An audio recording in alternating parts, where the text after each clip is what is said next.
প্রিয় শিক্ষার্থীবৃন্দ, আসসালামু আলাইকুম। আশা করি তোমরা ভালো আছো। আমিও ভালো আছি, আলহামদুলিল্লাহ। আজকে সম্পূর্ণ নতুন একটি ভিডিও নিয়ে তোমাদের মাঝে উপস্থিত হয়েছি। যারা বিবিএ অনার্সে পড়ো তাদের জন্য বিগত 12টি লেকচার ডেলিভারি দিয়েছি শুধুমাত্র মূলধন বাজেটিং বা ক্যাপিটাল বাজেটিং এর উপরে। তো আজকে আমি ক্যাপিটাল বাজেটিং এর উপরে কোনো লেকচার দিচ্ছি না। তোমাদের পরবর্তী যে একটা কঠিন চ্যাপ্টার বলা যেতে পারে, সেখানে ওই চ্যাপ্টারটা অনেকে ভয়ে থাকে যে আসলে এটা রিকভার করতে পারবো কিনা।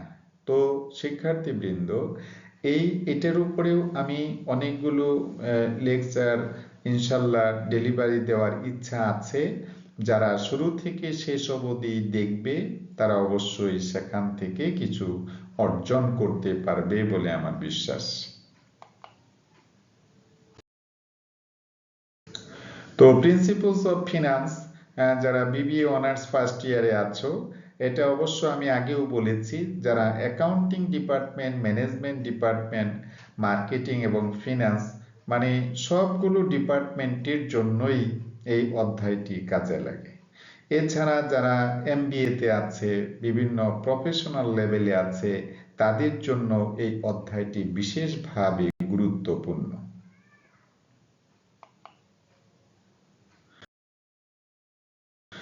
এছাড়া যারা ইন্টারমিডিয়েট লেভেলে আছে, ফার্স্ট ইয়ার এবং সেকেন্ড ইয়ার, তো ফার্স্ট ইয়ারে যারা ফার্স্ট ইয়ার সেকেন্ড ইয়ার বলতে তো পরীক্ষার্থী, ফার্স্ট ইয়ারে যারা আছে তাদের জন্য কাজে লাগবে। আসলে ওদের সাবজেক্টের নাম হচ্ছে finance and banking, first part আছে এবং সেকেন্ড পার্ট আছে।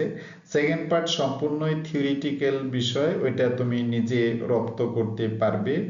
এর ফার্স্ট পার্ট যেটা আছে সেটা থেকে তোমরা এই ম্যাথমেটিক্যাল টার্মস গুলো তোমাকে দক্ষতার সাথে কমপ্লিট করতে হবে। আর যত বেশি বেশি প্র্যাকটিস করবে, তাহলে প্র্যাকটিস করলে তোমার যদি অঙ্কগুলো তোমার দেখতে মনে হয় যে আমি এগুলো তো করেছি, এগুলো তো করেছি, তাহলে তুমি একটু সাহস পাবে। এছাড়া তুমি প্রশ্নপত্র হাতে পাওয়ার সাথে সাথে সেখানে যদি আনসার করতে পারো, তাহলে দেখবে যে তোমার পরীক্ষা ভালো হবে। এটা যারা বাংলা ভার্সনে আছো এবং ইংলিশ ভার্সনে আছো সবার জন্যই কাজে লাগবে। বাট আমার অঙ্কগুলো, ম্যাথমেটিক্যাল টার্মগুলো সব ইংরেজিতে করা, তাতে কোনো প্রবলেম নাই। শুধুমাত্র যারা বাংলায় লিখতে চাও শব্দটাকে বাংলা করে নিলেই হয়ে যাবে। এখানে একটা উক্তি জাস্ট দিয়েছি তোমাদের জন্য, সেটা হলো dare to dream but also dare to act. অর্থাৎ স্বপ্ন দেখতে তোমার কি করতে হবে, সাহসী হতে হবে। অর্থাৎ স্বপ্ন দেখার জন্য যে একটা সাহসিকতার প্রয়োজন হয়, সেটা তোমার থাকতে হবে, but also dare to act. এবং তোমার কার্যক্ষেত্রেও তোমাকে সাহসী ভূমিকা নিতে হবে। অ্যাক্টিং, যে কোনো একটা এন্টারপ্রেনার হওয়ার পিছনে তোমাকে ভূমিকা রাখতে হবে। সেটা তোমরা কয়েকজন ফ্রেন্ড মিলে করতে পারো, তোমার পাড়া প্রতিবেশী মিলে কিছু একটা করার উদ্যোগ নিতে পারো। তাহলে দেখা যায় যখন একজন আরেকজনের সাথে কমিউনিকেশন গড়ে উঠবে বা কোনো কিছু ডেভেলপ করার ক্ষেত্রে তুমি কোনো কাজে নামবে, তখন তোমার যে বাজে কোনো বিহেভ যদি থাকে সেটাকে তুমি অ্যাভয়েড করতে পারবে, খারাপ সঙ্গকে তুমি অ্যাভয়েড করতে পারবে তোমার জীবনে চলার পথে। এই কথাটা অবশ্যই সবাইকে মনে রাখতে হবে যে তাহলে আমরা কি করব, ডেয়ার টু ড্রিম অর্থাৎ স্বপ্ন দেখতে সাহস করব, but also dare to act, এবং সেটা সফলতার সাথে পূরণ করার জন্য, এমনকি স্বপ্নকে বাস্তবে রূপ দেওয়ার জন্য যা করণীয় সেটা আমাকে করার জন্য সাহস অর্জন করতে হবে।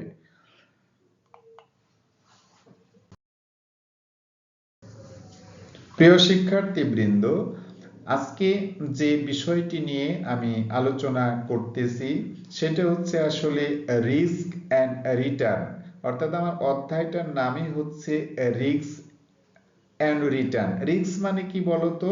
রিস্ক মানে হচ্ছে ঝুঁকি, আর রিটার্ন মানে হচ্ছে আমার বিনিয়োজিত অর্থ যেখানেই থাকুক না কেন সেখান থেকে কি পরিমাণ আমি রিটার্ন পাচ্ছি, সেখান থেকে কি পরিমাণ আমি ইনকাম করতেছি, সেই বিষয়টাকে নিরূপণ করার জন্যে আমি এই অধ্যায়টি বেছে নিয়েছি।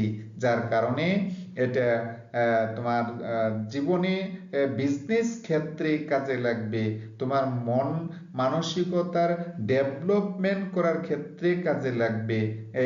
এই জন্য একটা এটাকে কি বলবো, রিস্ক যে অধ্যায়টি আছে এটা একটু ডিফিকাল্ট হলেও প্রত্যেকটি লেকচার যদি তুমি শুরু থেকে শেষ পর্যন্ত কভার করার চেষ্টা করো তাহলে অবশ্যই তুমি সেগুলো পারবে।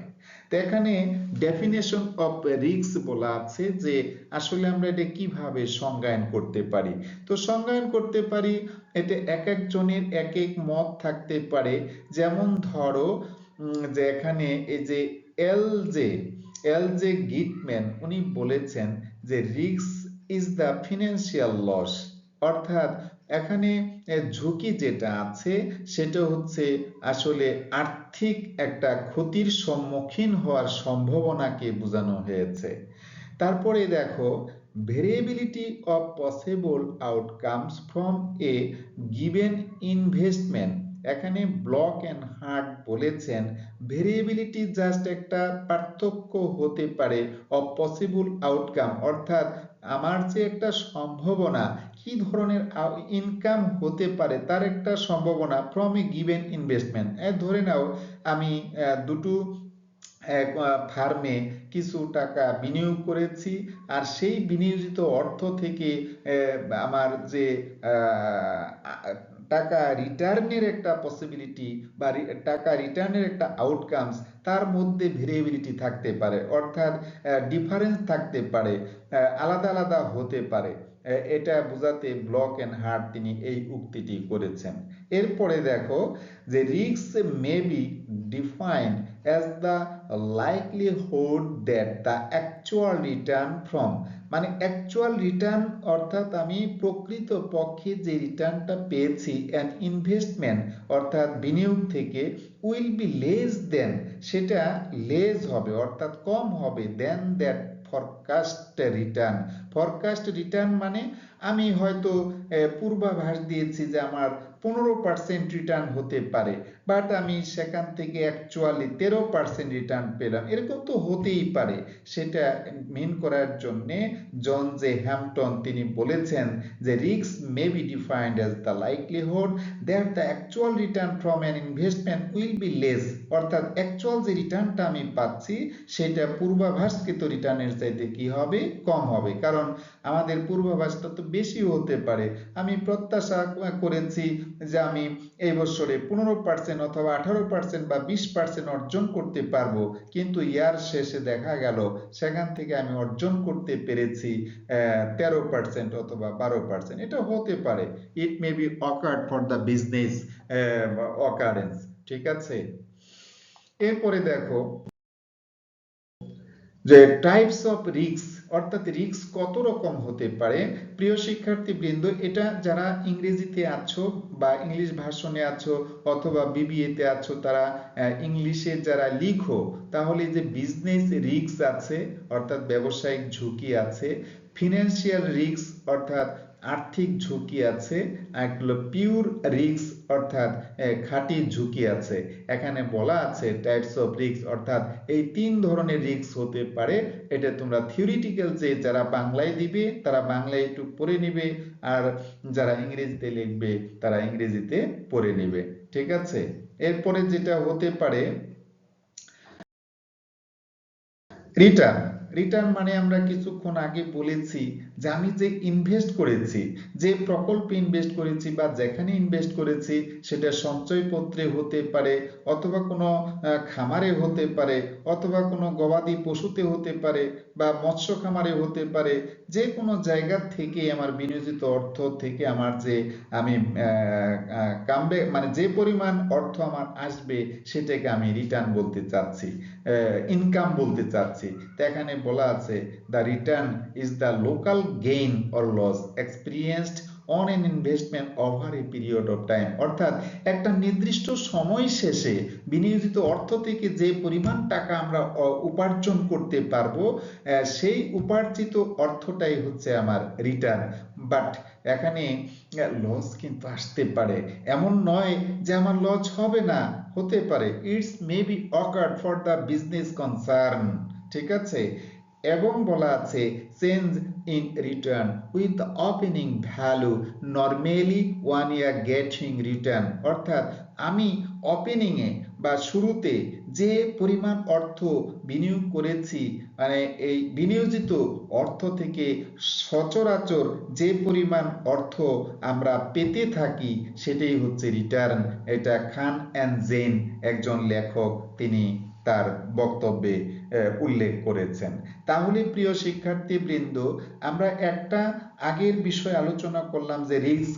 রিস্ক মানে হচ্ছে ঝুঁকি, অর্থাৎ ঝুঁকি এমন একটা বিষয় যে আমি যেখানেই যাব না কেন, কোনো বিজনেস করতে চাই, কোনো প্রকল্প গঠন করতে চাই, সেখানে যদি আমার রিস্ক না নেই, তাহলে কোনোদিনই প্রকল্প গ্রহণ করা হবে না। এখানে বলা আছে যে মোর রিস্ক মোর গেইন, অর্থাৎ যত বেশি আমি ঝুঁকি নিব, সেখানে আমার গেইনটাও বেশি হবে। আর নো রিস্ক নো গেইন, আমি কোনো ঝুঁকি নেব না, আমার কোনো গেইন হবে না। এটাই কিন্তু স্বাভাবিক। সুতরাং আমাকে কি করতে হবে, ভালো কিছু অর্জন করার জন্য রিস্ক নিতে হবে। তো এখানে রিটার্নের যে বিষয়টা আছে, দেখো, রিটার্ন মানে হলো ডিভিডেন্ড ইল্ড, অর্থাৎ আমি যে পরিমাণ ডিভিডেন্ড মানে অর্জন করেছি, কি বলে, লভ্যাংশ অর্জন করেছি, plus capital gain. Capital gain হচ্ছে মূলধনী লাভ। আচ্ছা, মূলধনী লাভ বলতে প্রিয় শিক্ষার্থীবৃন্দ, তোমরা কি গেস করতে পারছো যে what do you mean by capital gain? আসলে ক্যাপিটাল গেইন হচ্ছে মূলধনী লাভ। তাহলে মূলধনী লাভটা কাকে বলবো? এই সাপোজ ধরে নাও কোনো একটা সম্পত্তি আমি 2 লক্ষ টাকায় ক্রয় করেছি, তো সেটা 6 মাস অথবা 1 বছর পরে আমি 2 লাখের জায়গায় 2.5 লাখ টাকা এখানে বিক্রি করেছি। সুতরাং এই যে আমরা সম্পত্তি ক্রয় করলাম এবং সম্পত্তি বিক্রি করলাম, এই সম্পত্তি ক্রয় এবং বিক্রয়ের মধ্যে অর্জিত যে মুনাফাটা হলো, তার নামই হচ্ছে ক্যাপিটাল গেইন, অর্থাৎ মূলধন জাতীয় এটা আয় বলা যেতে পারে। এরপরে আমরা এখনই দেখলাম যে আর ইকুয়াল টু D1। D1 হচ্ছে একটা মিনিং এখানে আছে, সেটা আমি পরবর্তী অধ্যায়ে পরবর্তী পেজে বলবো। আর P0 এটা মানে কি, প্লাস P1 P0 নিচে হচ্ছে P0 ইন্টু 100। তাহলে এটা জাস্ট একটা সূত্র এখানে সেট করা হয়েছে। এই সূত্র অনুযায়ী আমরা কি করব, রিটার্নের পরিমাণটা বের করব।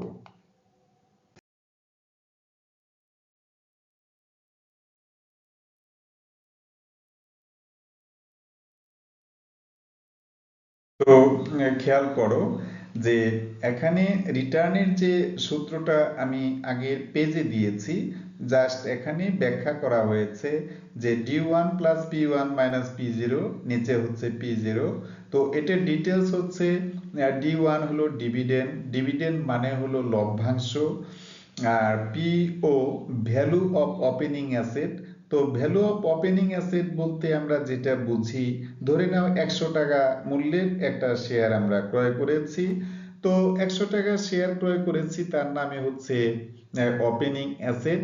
তো ইয়ার শেষে যদি তার ভ্যালুটা 110 টাকা হয়ে যায়, সেই ক্ষেত্রে আমরা বলবো P1 value of closing asset.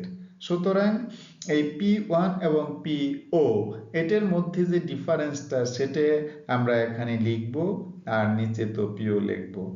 এবার আর মানে হলো তোমার return, percentage of return, that means এটা ক্যালকুলেশন করলে যা আমরা পাবো সেটা পার্সেন্টেজ আকারে পাবো। তা এখানে আমাদের প্রত্যাশিত মুনাফা বেশি হতে পারে, বাট অ্যাকচুয়াল রিটার্নটা কম আসতে পারে, এটা হতেই পারে।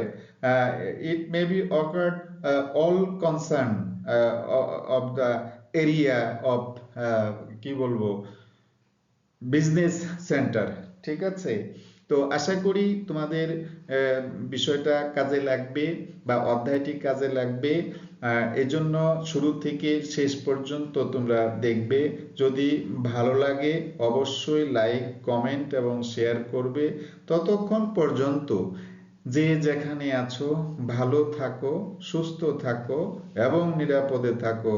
আসসালামু আলাইকুম ওয়া রাহমাতুল্লাহ ওয়া বারাকাতুহু।